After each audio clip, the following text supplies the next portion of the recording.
filming. I'm always filming. Good. It's disturbing.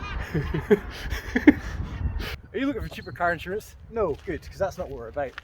We are bastard wordiness. Bastard wordiness. Bastard wordiness. Bastard wordiness. We are the village green preservation. Remind me of it again. We're a bunch of misfits in the Highlands that are into poetry, prose, slam, haikus, rap, or any other as long as you're passionate. That's why we started Bastard Wordiness. It's performance without the pretension. It's spoken word with a bit of bite. What is it about rules? It doesn't have to rhyme. Poetry isn't about rules. It doesn't have to rhyme. You don't need alliteration or fancy metaphors. Expression. It's about expression, finding your voice and gaining confidence. You can say what you want, swear if you feel the need, but just don't be a prick. We want to help enable people to express themselves and to enjoy it. For the 2021 Scottish Mental Health Arts Festival, Bastard Words, the folk at Bastard Wordiness. For the 2021 Scottish Mental Health Arts Festival, the folk at Bastard Wordiness are performing some of their work. Please join us online throughout the month of May. No, I think that'll do.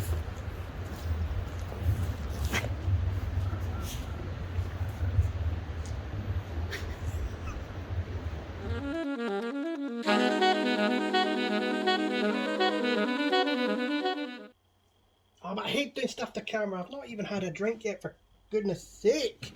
Oh, Jesus. Hi, I'm Shitey Minogue. And I'm here to introduce you to Bastard Wordiness and our contribution to SMHAF Highland 2021. Bastard Wordiness are a group from Inverness who like to get together to share our work, whether it be spoken word or fiction or comedy or travel writing, anything at all. We get together, have a drink. Somehow you've got stuck with me introducing all the contributors to SMHAF Highland tonight from Bastard Wordiness.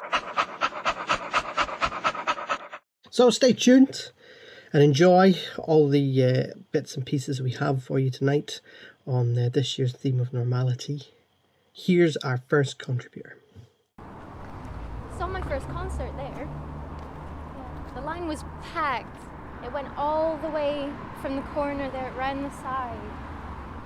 I don't know how I'd feel if I saw a crowd like that now. I'd be a bit freaked out.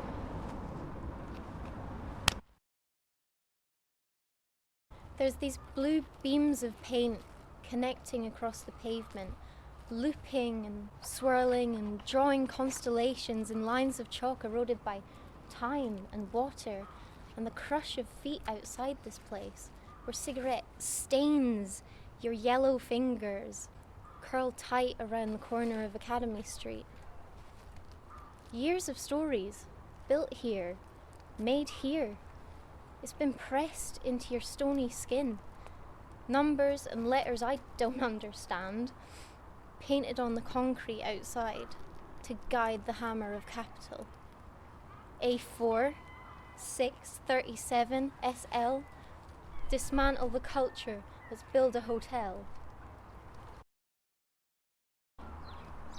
Did you get it? Yeah? Aye, we got it. Alright, nice. I know you wanted me to walk off all natural and that, but is this the right way you want me to go? Yeah.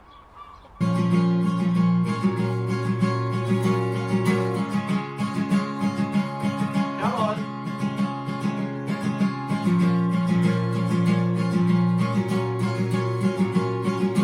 Life is just a game, then what are we all playing for? I hope I make it to the end. I hope that I will score. Sometimes I don't want to play, sometimes I play endlessly, sometimes I feel self-betrayed, sometimes I decay. But I'll play away, play the game we hate. That's not fair, I don't care, that's what they say, day by day.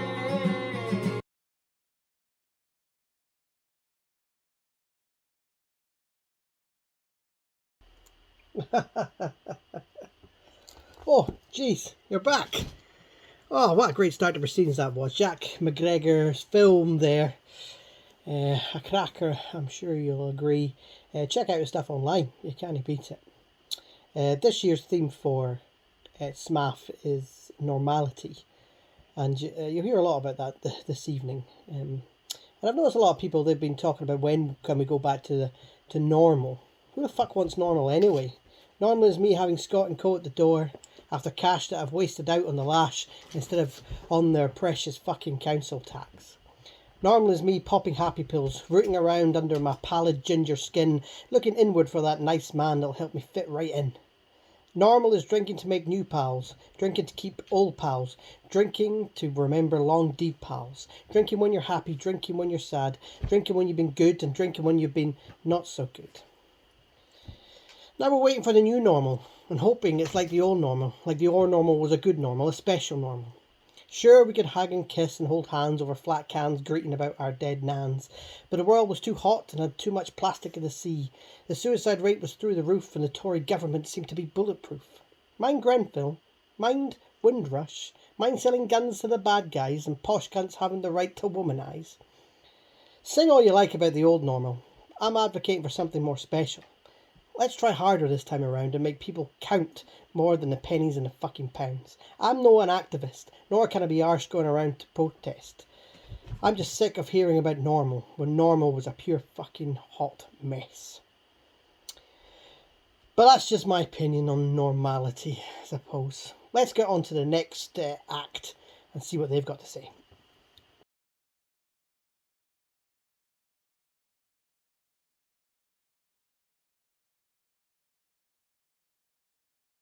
Legs so heavy, arms so weak, tiredness so intense, energy we seek.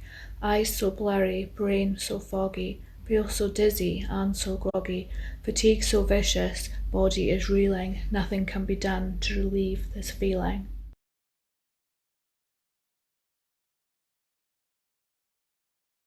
Lying in bed, pain so intense, unable to sleep like everyone else. You feel so alone and everything hurts. You just want to cry, but that would make your head worse. It's dark and it's quiet, yet somehow so loud. You just want to scream, but daren't make a sound. All you can do is hope and pray that tomorrow will be a much better day.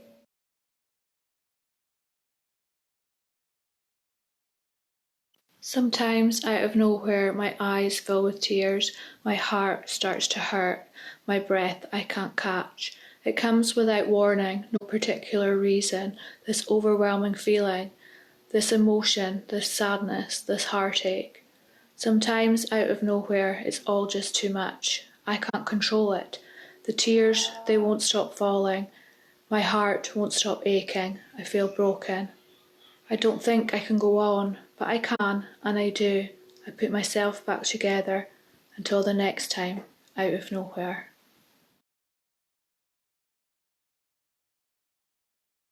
Fragile yet strong, broken and together, so right but so wrong, forever or never. So much uncertainty, this is normality.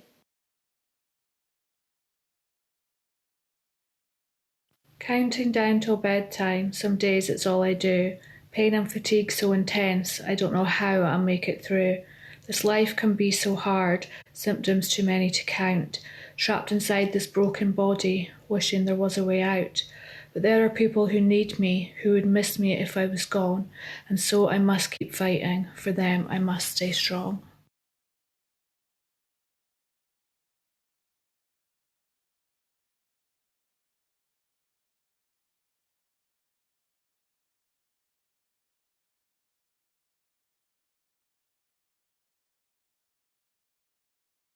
Hello there, my name is Phimister, and I'll be reading from my novel, Heavenly Bodies.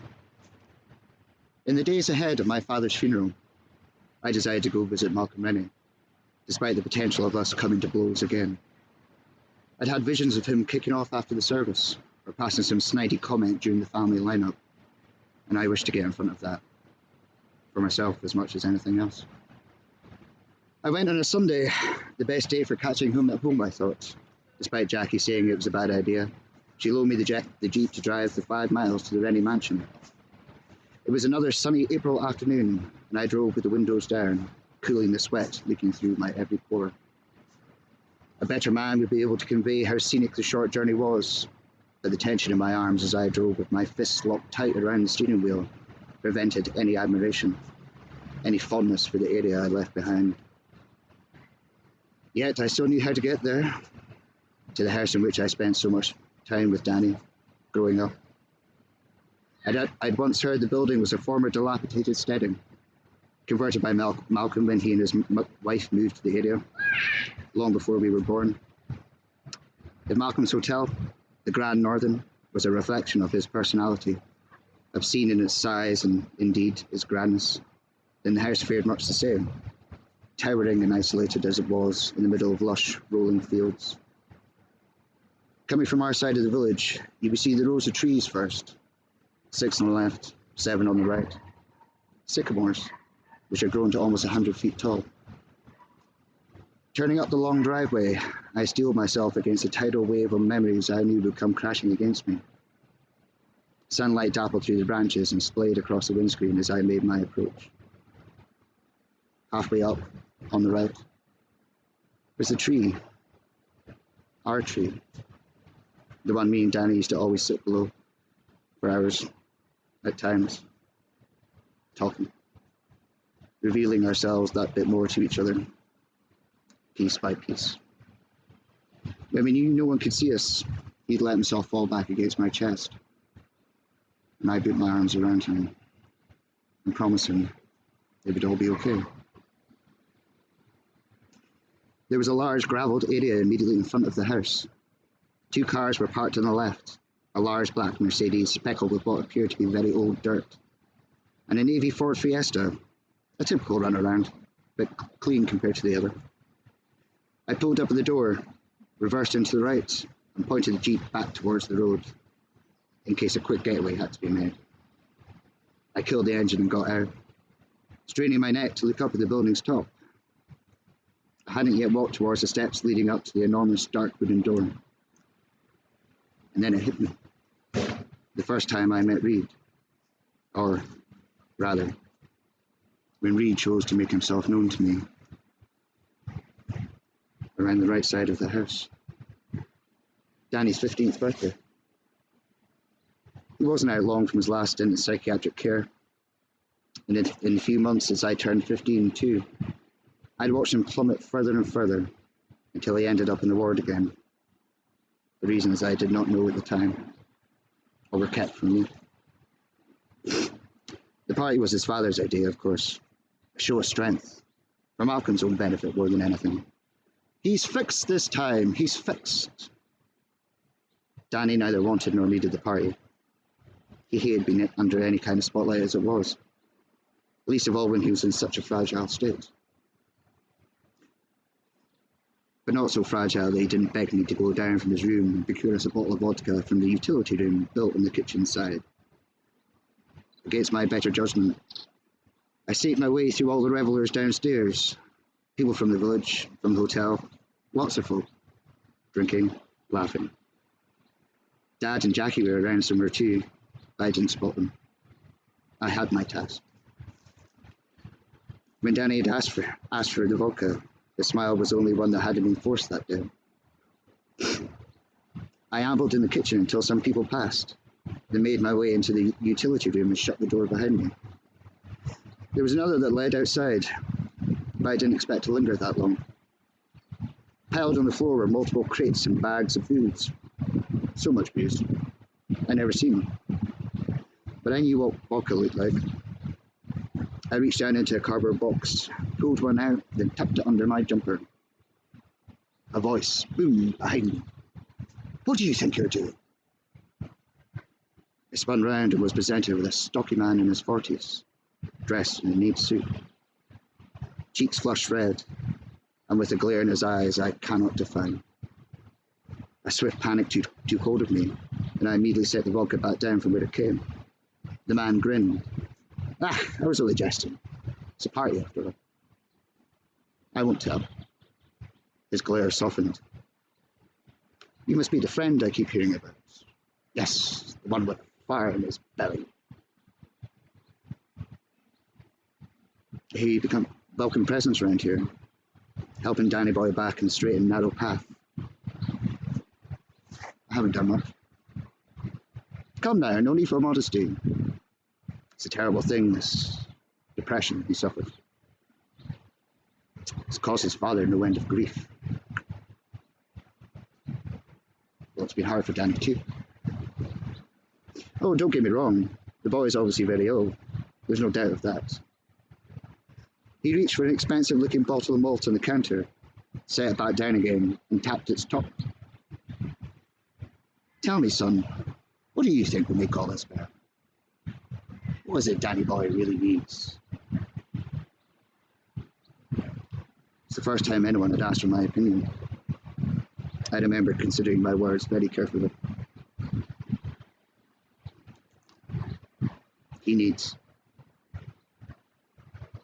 understanding. The man came closer until there was very little space between us. What have you come to understand about him? I looked away. I don't know what you mean. His voice was low as a whisper. I think you do. Without breaking our gaze, with one hand he picked the malt up again and pulled it close to his chest. A conversation for another time, perhaps. He backed away. Enjoy the party, while it lasts. Be sure and say a hey to Danny Boy from me. The man didn't offer his name, but I would come to know it soon enough. He danced out the door, turning to wave the bottle at a cheering group in the kitchen. I hid the vodka under my jumper again and flew out the side door. Temples burning, my heart in my throat, knowing we'd been found out. Presently, as I approached the giant door again, I heard the distant sound of music playing from one of the rooms upstairs. I walked up the steps and held my hand out to the bell, before the image of the last time I was here burst into being. The front door ajar, the deafening silence emanating from inside. Me bolting up the steps to become instantly frozen in the doorway of Danny's bedroom. Him on the floor, limp and lifeless. The blood. So much blood. More than I ever thought could have come out of a person. And then running to hold him in my arms. For that last time. The bell made no sound when I pushed it. I knocked on the door with increasing intensity until the music cut out. Then I heard the patter of footsteps coming down the stairs. The door swung open, and Danny's younger brother Jason stood there, in his early 20s by now. My earlier fears regarding his well-being in the wake of all that happened were seemingly dispelled by the brightness of his features. He seemed to lack the haunted quality that had defined Danny. Same like I caught myself at times. Still, the thought didn't escape me that Jason was yet another person I'd left behind. A smile flashed across his face. Hi, can I help you? He was wearing a black t-shirt flecked with different shades of paint, the same across his fingers and arms. Hi, I was hoping to speak with your father. Is he in? Jason cocked his head to one side. Hardly. No. Right. Where's best to get him? He's always at the hotel. He stepped out from the door as a realization entered his eyes. I backed away. Okay, I'll try there then. Sorry to bother you. I walked towards the jeep. Jason came down the steps and called after me. I know who you are. Turned to face him, I asked. Oh yeah? Who's that? You were my brother's boyfriend. I stumbled back against the jeep. Jason drew out his hands. Shit, did I say something wrong? No, not at all. Just wasn't expecting that. You make it sound so normal. He smiled again, sincere through the delivery of his next words. Well, you were you? didn't really get much of a chance, mate. Right, yeah.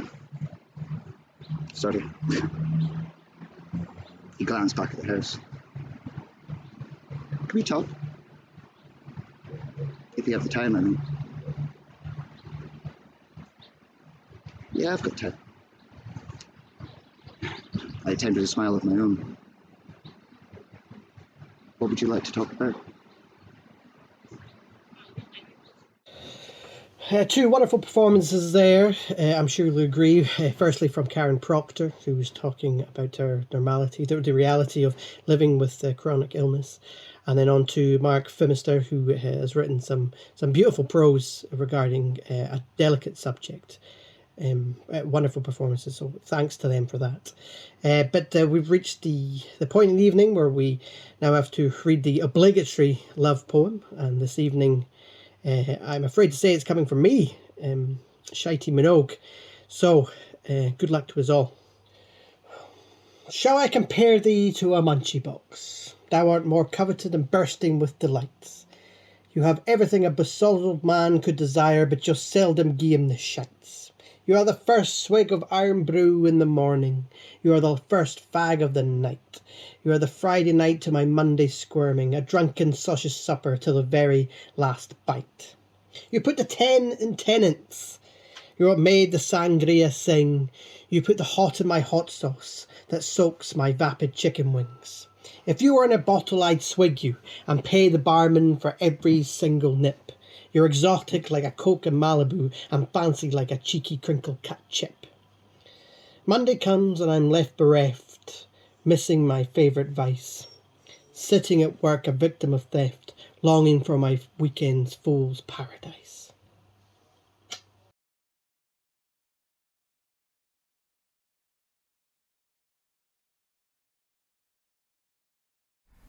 So just a wee disclaimer if you're listening to this.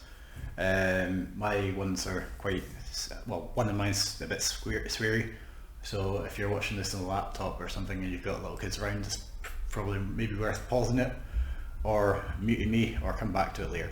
Anyway, just thought I'd give you a heads up. Anyway, cheers.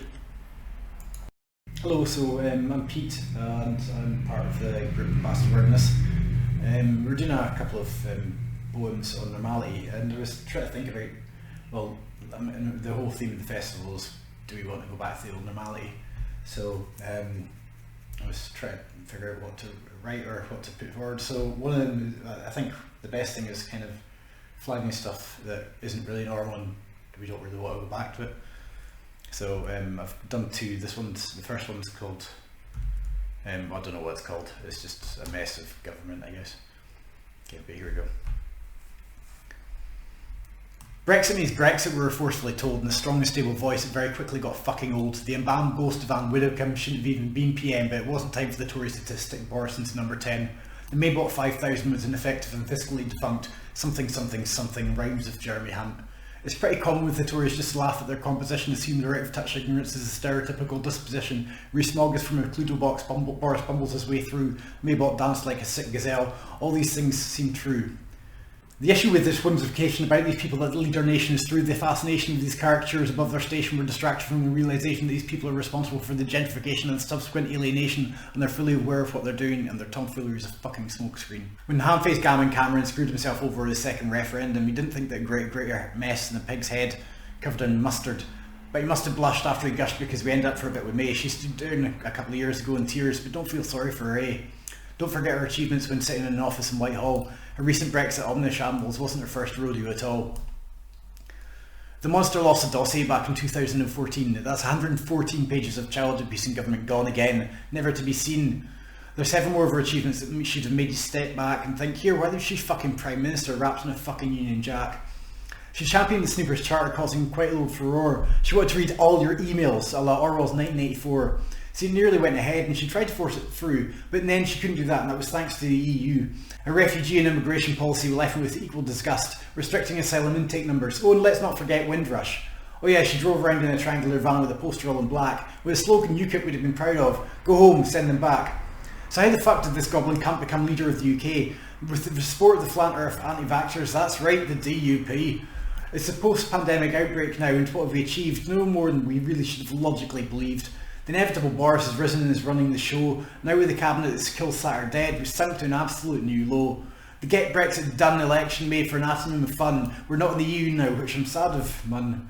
But even now that we're out, there's 7 more years of this pish, just so some xenophobic cunts can get their still even now undefinable wish.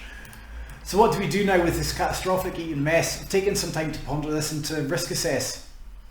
Alexander Boris de Fifel Johnson is not just an offensive joke, he's a dangerous and powerful bigot, and with power he'll provoke. He wants to stop the backstop between Northern Ireland and the South, and that'll do plenty more than just leave a sour taste in the country's mouth.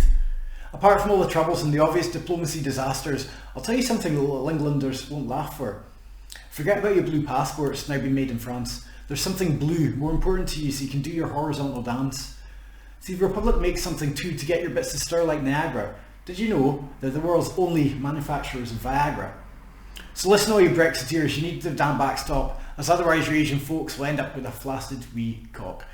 Line COVID gambler with a slogan for all seasons is something I do not wish to persist. Can we not break out of this normality and push back a little? Resist.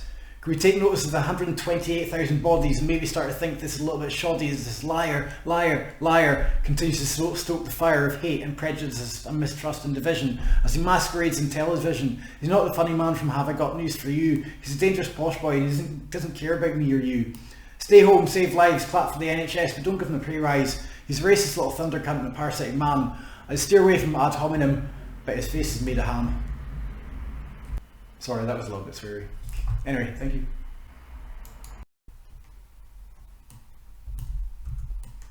I can tell you for certain there's some flux in perception and looping with reflection from rose tinted deflections as we cling to the rope in the hope that reality will come back. It's an abstract concept but we're seeming to miss, and that's the crack. So the crack with the now is it's not like before. The year before COVID fell slap bang at our door. Before all this upheaval was 2019 and everything was fine, but was everything really fine? As mental health gets a boost in public perception, I hope it's not a fashionable thing with limited time attention. We have a chance to actually change things and give the world a shake, and look, we can do it, but the current world model, it needs to really break. Look at education and the frustration of the kids, not just of lockdown, but with the frustration of being shot down as they try to vocalise, to everyone's surprise, that funnily enough an education system designed in 1872 really isn't working for the many, just for the few. Before everyone shuffled onto Zoom or Google Classroom, it was still the case that kids were getting shuffled from class to class every hour or two. It's not just the hard-working teachers or carers, it's not their fault that secondary school education's format makes them practical strangers. It's rough and it's tough being a kid in this time, struggling to feel heard in this world with this lack of rapport that's mandated as you push for the door for a little bit to learn how to turn in a shooting multiplication, or as you strive to reach your national 4s or 5s. There's talk of every child being vulnerable now, and that's good because they should be classed as that because it's a fact, and as we shape and mould those that hold the future we should consider that it's not the case that they just became vulnerable because of the coronavirus outbreak, and in fact we need to pay more attention and cling to the concept not just as a pandemic response but as general practice, because the crack is that all kids are vulnerable and we need to give it a rest with the test and the test and the test and the tests. We're not sitting in an industrial era. Things need to change, and kids, the adults, need to hear you. Mental health and development, life skills and emotional regulation and communication and compassion and empowerment, these need to be the priorities, not the pushing of authoritarian hierarchies. The problem is there in the adult world too, in fact, is something we should also look at, but that's the crack. Do we really want the old normality back? That was Pete Davidson there with his political rantings. I assume he's away to breathe into a paper bag somewhere. Who's next?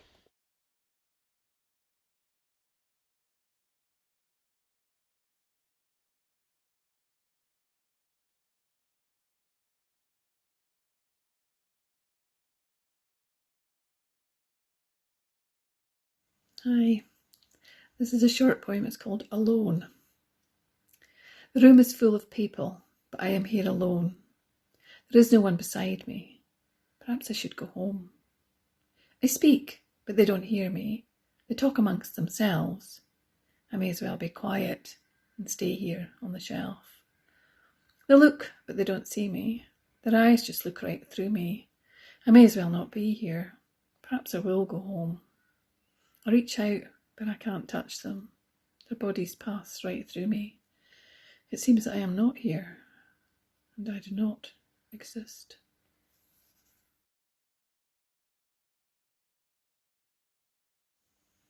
This is called boring.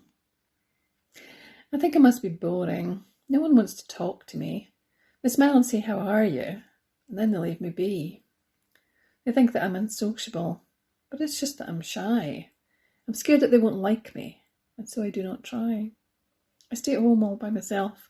I don't want to go out, in case I end up on my own, removing any doubt. But if I do not mix with folk, they cannot reject me, and I don't have to face my fears or set my feelings free.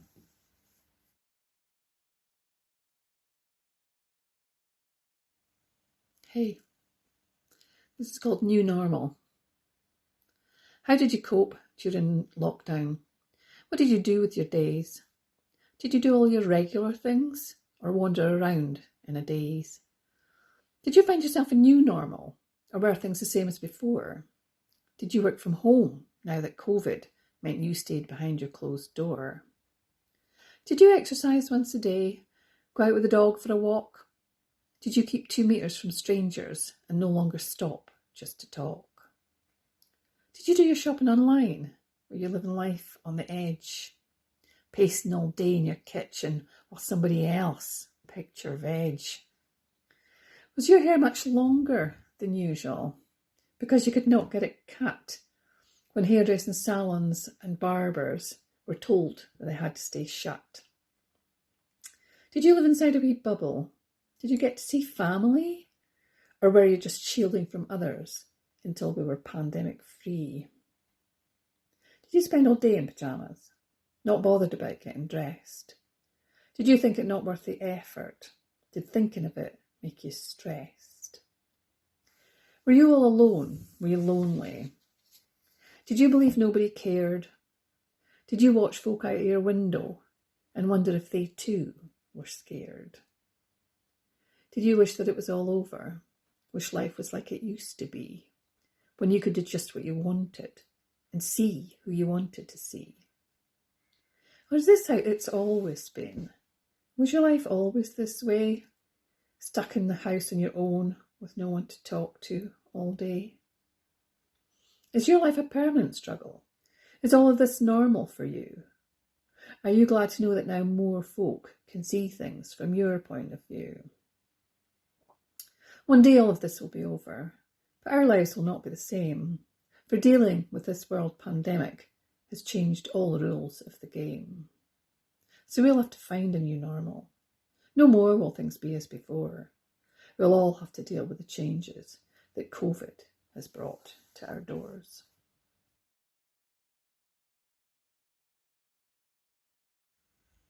This one's called Nobody.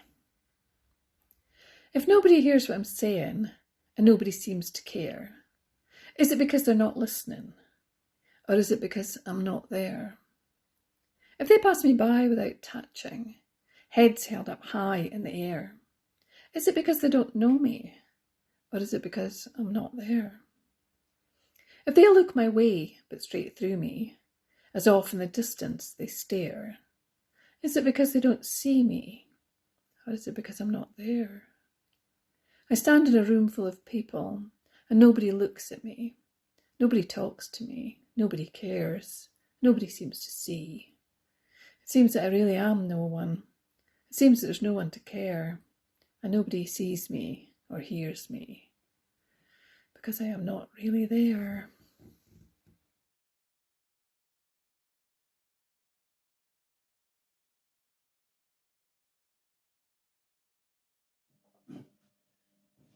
Hi, we're Samson and Delilah, and this song's called Real Men.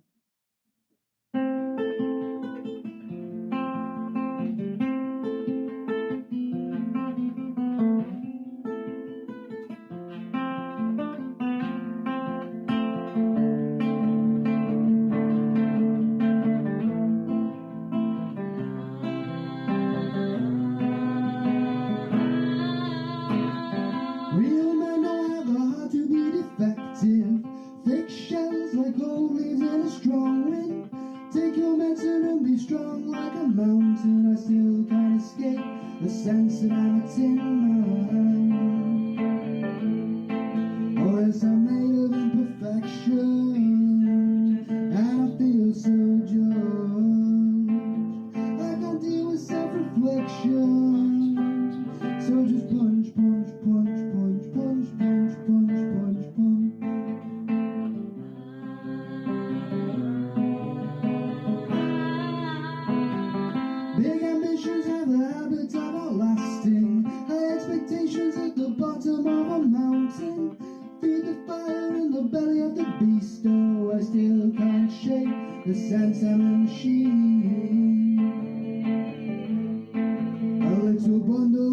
essential.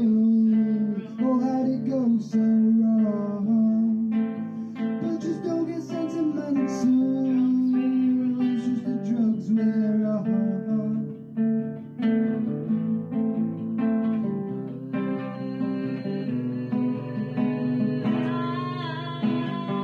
Real men don't speak the language of emotion, so take the plunge and be a wave in the ocean.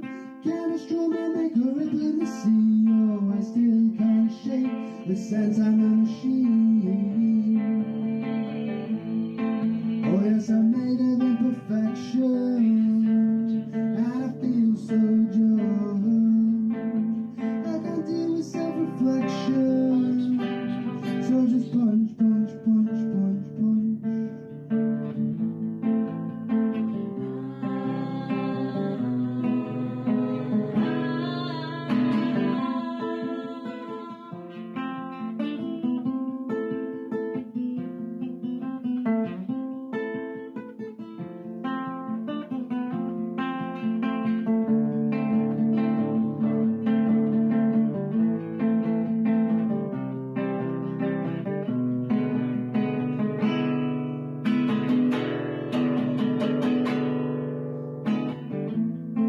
I got my trousers around my ankles, and I'm pissing in the wind, whistling a tune about a sailor who's never been to sea. Oh yes, who's never been to sea. So we'll just dance till the wailing starts, 'cause we're all tin men and we've got no hearts.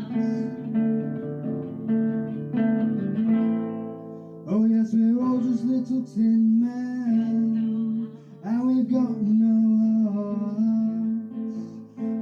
Lost in self-reflection, where it's so dark, dark, dark, dark, dark, dark, dark, dark, dark.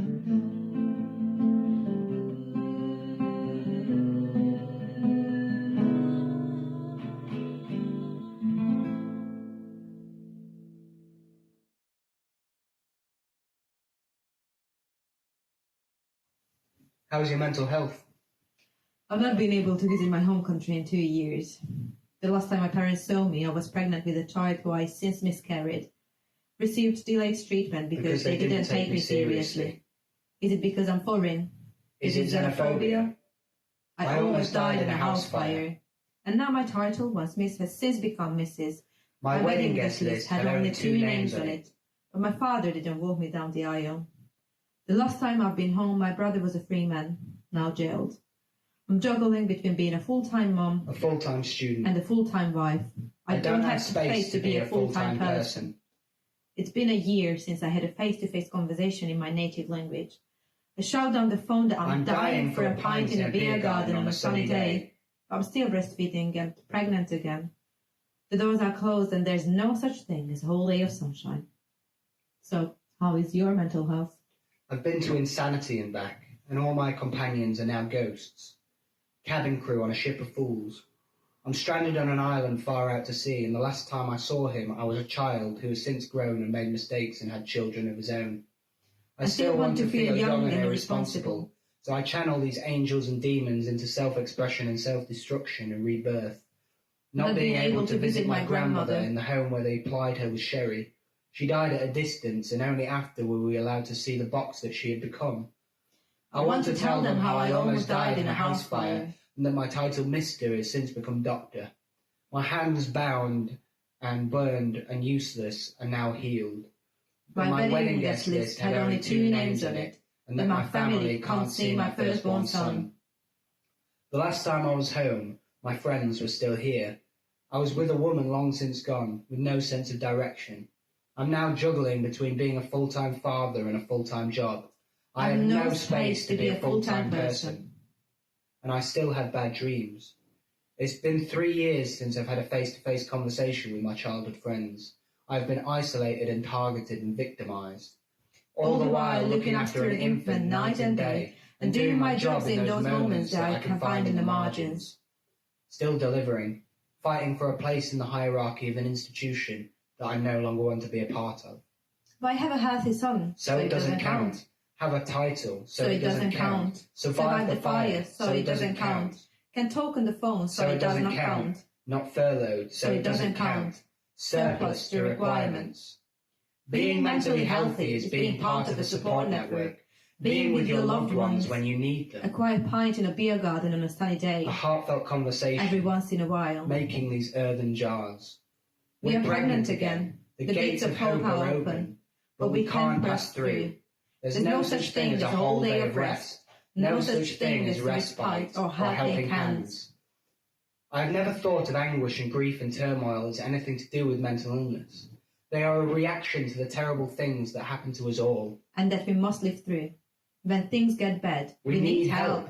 But I don't feel like definition and treatment do anything but make these things worse. For me. I don't want to define myself as independent of my imperfections. I want to internalize them. I have never thought that talking to a stranger would help me better understand the world. I have my own eyes and ears. I have people who know me. I have never thought that for happiness and freedom I would have to surrender to the institution. To an objective scientific discipline. These are aspects of the spirit, of art, politics, and philosophy. I am not an engine for the tinkering. I am not an object of scientific inquiry. I am a person with hopes and dreams. So don't talk to me about my mental health. Ask me how I am. Then, when I say I'm fine, ask me again how I really am. But don't ask me about my mental health. So, how are you?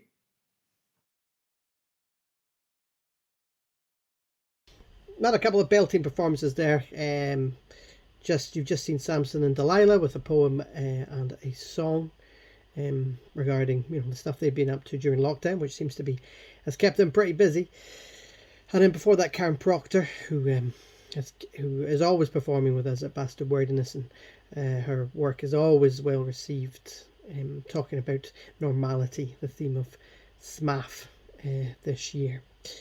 So we'll just move on to the next performer, which is Timski The Poet.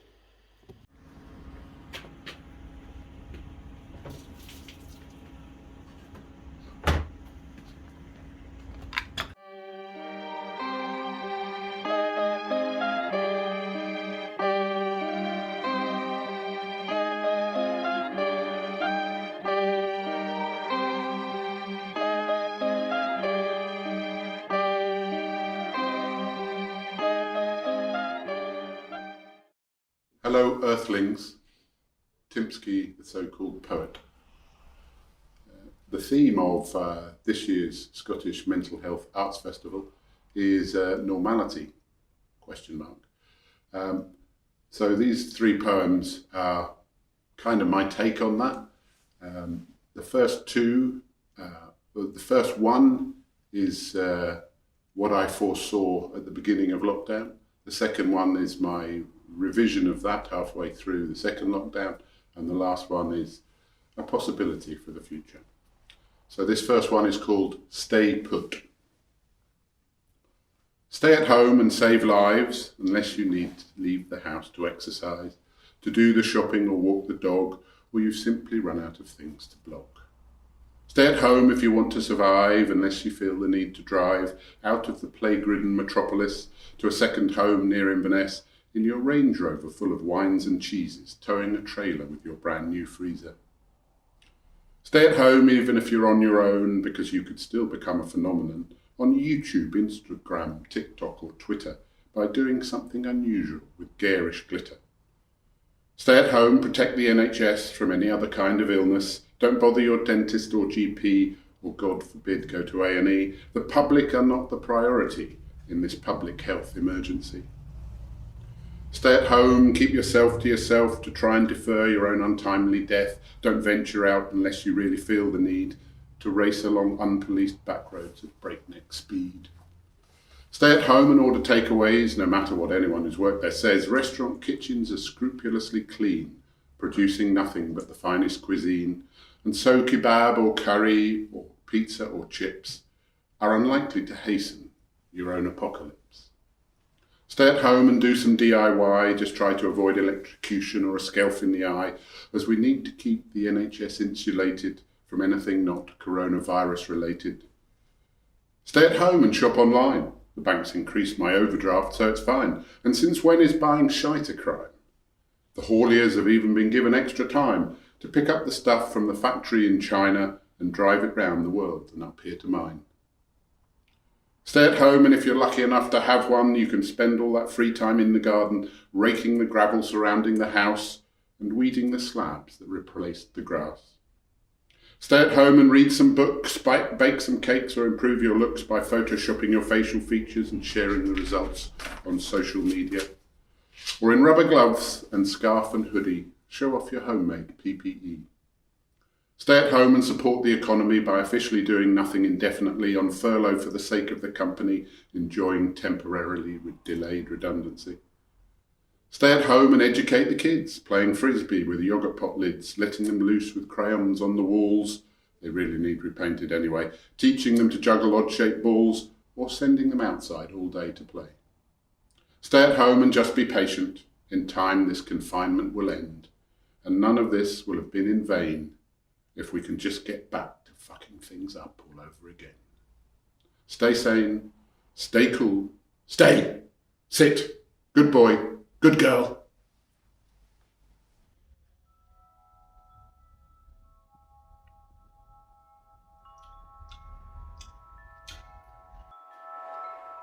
This is called Kiss Tomorrow Goodbye.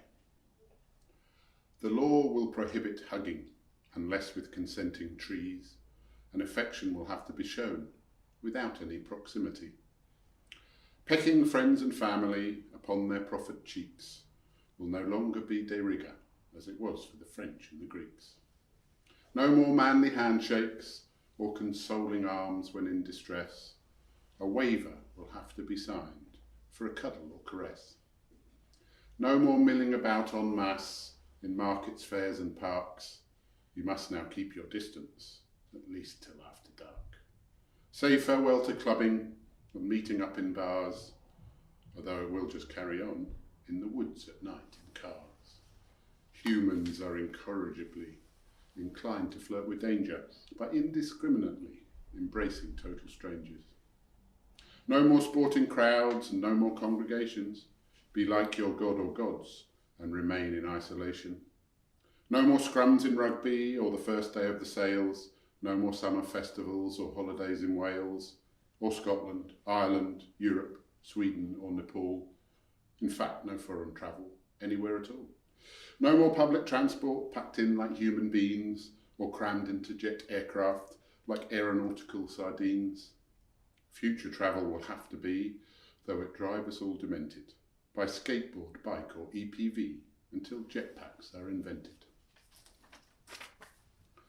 Maintaining contact from afar means we're going to have to yell or master racetrack tic-tac, more semaphore and BSL. Everyone a mime artist with a variety of gestures like textile factory workers or silent monks at Vespers.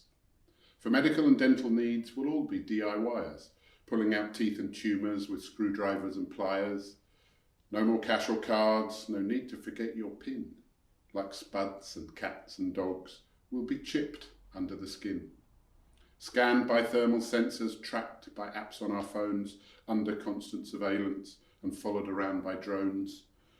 But to preserve social stability under interminable quarantine, there will be unlimited supplies of medicinal cannabis and sertraline.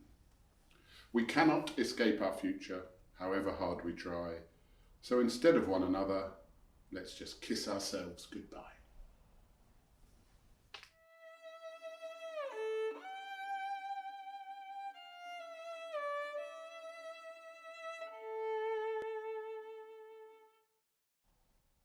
So this is called the hardy tardigrade. This may be our only hope for the future. They have a somewhat unprepossessing appearance to the eye, as if a science fiction alien has been created using CGI. A degree of fear might be justified if in error they were magnified 1,000 times in scale, up, for instance, to the size of a whale. But there is no need for fright or despair if you encounter a water bear, so called because of their ursine gait and where they like to procreate, and no cause to become antagonistic should you meet a wee moss piglet, so called for where they congregate and for what in their microscopic state they in some form seem to approximate. Since they are so infinitesimally small, even a herd would be all but invisible. Related to the arthropods with chubby, plump, but segmented bodies, they trundle about on 8 stubby paws, each with a set of miniature claws. Their respiration is undeniably strange, as the whole body takes part in gas exchange, and the brain is nowhere near the head, but down in the belly of the beast instead. Although their unusual metabolism requires occasional cannibalism, they prefer to nibble on lichen and moss, lapping up moisture wherever possible. Their range extends worldwide, from city centre to countryside, ocean depths to Mount Everest, Arctic, desert and temperate. Less than 0.5 millimetre long, they are nevertheless incredibly strong and formidably resilient in any kind of environment, able to endure for years without blood or sweat or tears, several thousand atmospheres pressing down around their ears. In response to dehydration, desiccation or starvation, or the kind of radiation lethal to our population, they utilise specific proteins, non-existent in our genes, to transmute body fluids into glass for as long as any predicament lasts, which allows a transformation into suspended animation for whatever the required duration. This is a cryptobiotic state, a bit like death, but then not quite, from which they can reanimate when they feel the time is right. This translucent microorganism, the paradigm of tiny Darwinism, has, it seems, the unique distinction of surviving all 5 mass extinctions. Crushed by extreme gravity or at absolute zero in outer space, without food or water or air or TV, they vastly outperform the human race. The pinnacle of evolution may not be who we think it is, but the hardier constitution of this diminutive animalculus. That was the poem. Now, I do have some cultural research field notes that I collected during my comprehensive study of these creatures. The first one. In the film Ant-Man and the Wasp, a miniaturised Michael Douglas sees water bears the size of whales as he travels down to the quantum realm. Secondly, a scene in Family Guy has Brian and Stewie accidentally shrunk to microscopic size where they meet a crowd of water bears, led by Vernon, voiced by Patrick Stewart, inevitably, who help them regain normal size in return for a supply of water. In an episode of South Park, a school science experiment results in moss piglets dancing in formation to the song Look What You Made Me Do by Taylor Swift. Fourthly, in the British-made animated series for children, The Octonauts, the explorers encounter a group of water bears, who rather curiously all have New York accents, in an underwater volcano. Tardigrades may even have colonised the moon, albeit inadvertently. An Israeli probe, last year I believe, carrying cryptobiotic tardigrades, crashed onto the lunar surface, possibly causing an exodus and a genesis.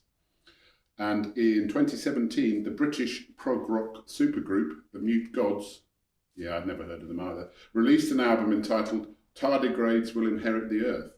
The title track released with a video which, within an incomprehensibly surreal domestic narrative, has scenes of a herd of giant armed tardigrades flying over and menacing a city. Thank you.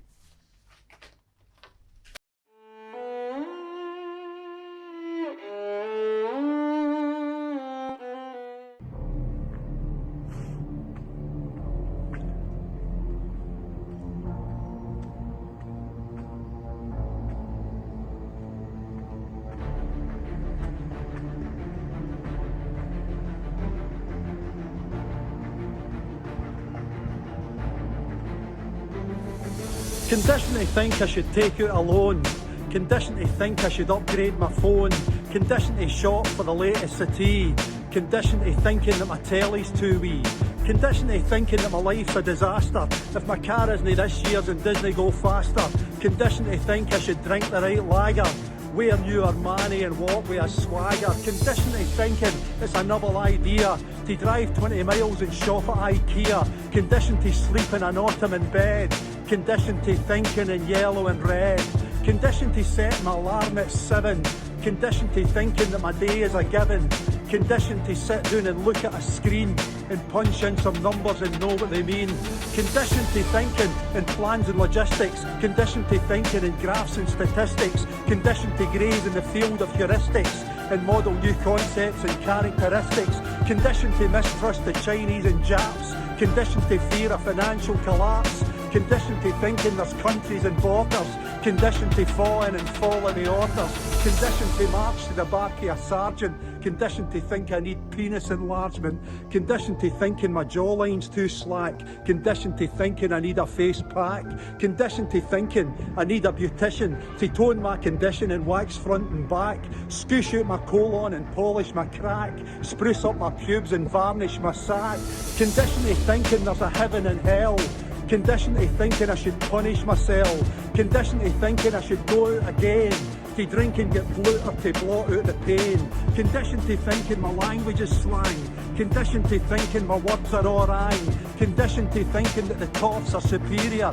conditioned to thinking my class is inferior, conditioned to thinking my country's a failure, conditioned to thinking I should have went to Australia, conditioned to thinking in negative voices, conditioned to thinking I made the right choices, conditioned to thinking it's normal as such to reach for the pills when it all gets too much, conditioned to thinking I'm angry and bitter, to act in the arsehole on Facebook and Twitter,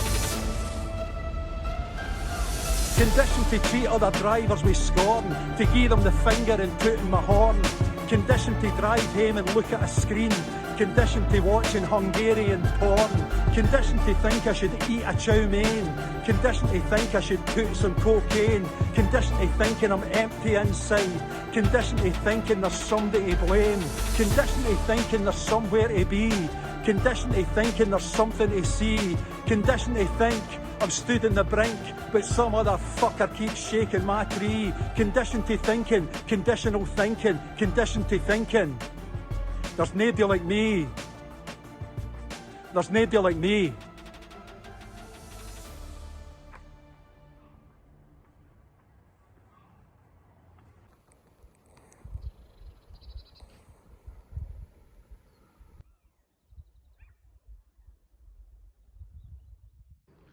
I come to the pond to slow down chaotic thoughts, bird song in the trees. Below the surface, new life is awakening in increasing light. And down there, the dragonfly nymph, a feared and ugly predator, 4 years in the deep. Before rising up, brief spark of electric blue taking to the skies. Carrier of dreams, new insights and horizons, harmony and peace.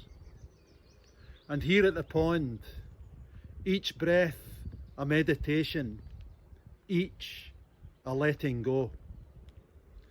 Where birdsong sounds and new life begins, I come to the pond to shed old skins.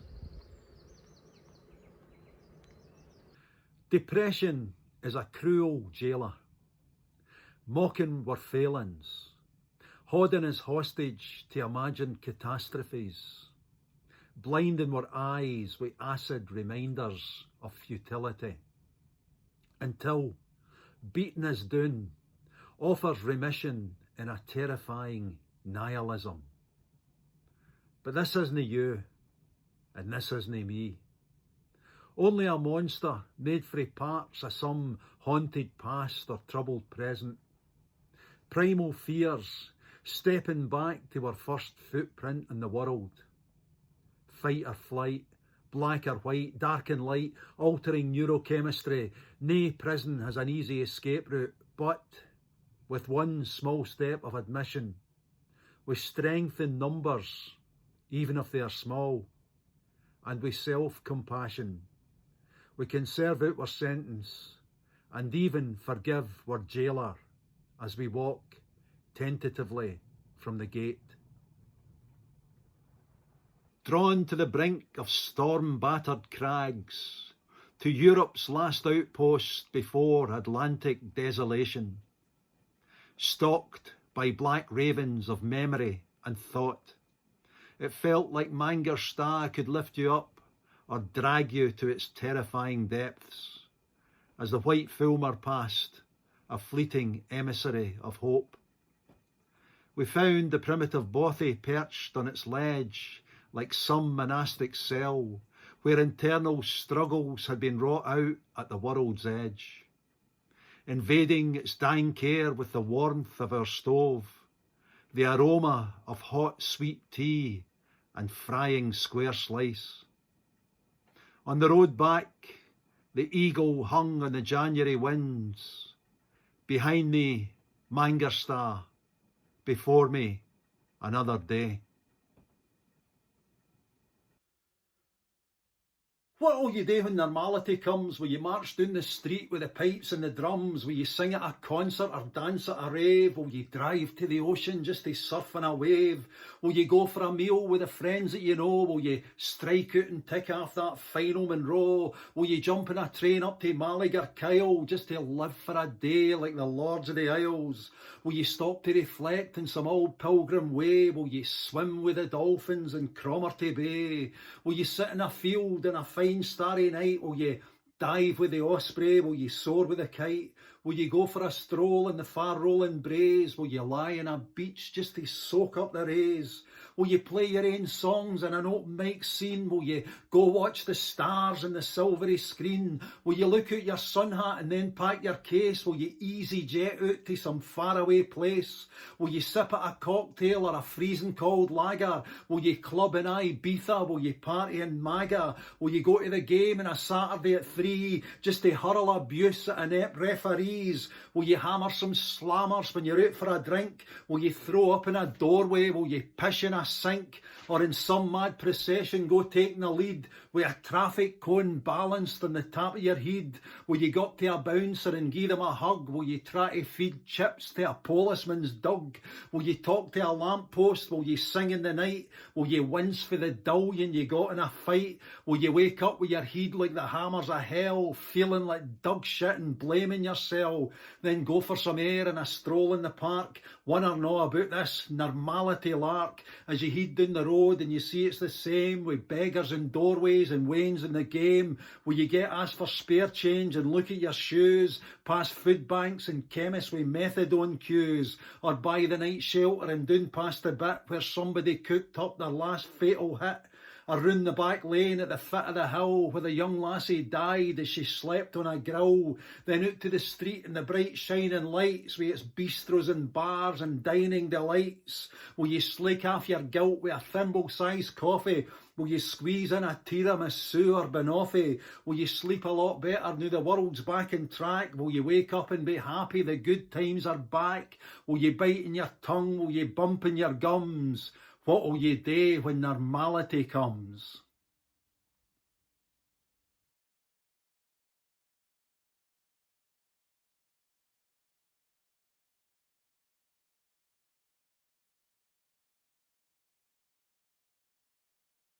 A wonderful Hamish MacDonald there, with some great performances of his poetry. He really is good. If you follow him on all his social media channels that he just put at the end of his clip there, you won't be disappointed. But we've come to the end of the evening now, I'm afraid. Thanks to everybody who contributed. Thanks for you guys for watching. Please follow us on our social media channels, like us, love us. You can join us as well once we get back to normal after lockdown ends, and we can start all meeting up and going to these groups again. But until then, stay safe. Cheerio.